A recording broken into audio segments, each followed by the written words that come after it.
മാന്യസദസ്സിന് വിനീതമായ നമസ്കാരം. സ്വതന്ത്ര ഇന്ത്യയുടെ പ്രഥമ പ്രധാനമന്ത്രിയും ആധുനിക ഇന്ത്യയുടെ ശില്പിയുമായ ജവഹർലാൽ നെഹ്റു 1889 നവംബർ 14 അലഹബാദിൽ മോത്തിലാൽ നെഹ്റുവിൻ്റെയും സ്വരൂപ് റാണിയുടെയും മകനായി ജനിച്ചു.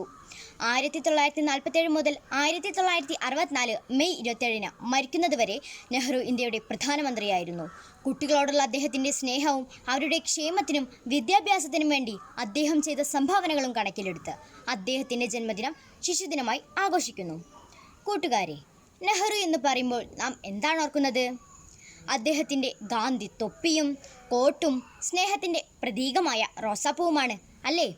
കുട്ടികളെ ഏറെ സ്നേഹിച്ചിരുന്ന വ്യക്തിയായതുകൊണ്ട് അദ്ദേഹത്തെ ചാച്ചാജി എന്നും വിളിച്ചിരുന്നു. കുട്ടികളുമായി ഇടപഴകാൻ സമയം കണ്ടെത്തിയിരുന്നു ലോകം മുഴുവൻ ആദരിക്കുന്ന ആ നേതാവ്. എഴുത്തുകാരനും പ്രഭാഷകനും രാഷ്ട്രീയ ചിന്തകനും സ്വാതന്ത്ര്യ സമര സേനാനികളിൽ പ്രമുഖനുമായിരുന്നു അദ്ദേഹം. ഇന്ത്യയുടെ സ്വാതന്ത്ര്യ സമരത്തിൽ മഹാത്മാഗാന്ധിയുടെ അനുയായിയായിരുന്നു. നിങ്ങൾ ഒരു വർഷത്തെയാണ് മുന്നിൽ കാണുന്നതെങ്കിൽ കൃഷി ചെയ്യുക. 10 വർഷത്തെയാണ് മുന്നിൽ കാണുന്നതെങ്കിൽ വൃക്ഷം നടുക. ഇനിയൊരു നൂറ്റാണ്ടിനെയാണ് മുന്നിൽ കാണുന്നതെങ്കിൽ കുട്ടികളെ നന്നായി വളർത്തുക. ഇന്നത്തെ കുട്ടികളാണ് നാളത്തെ ഇന്ത്യയെ രൂപപ്പെടുത്തുക.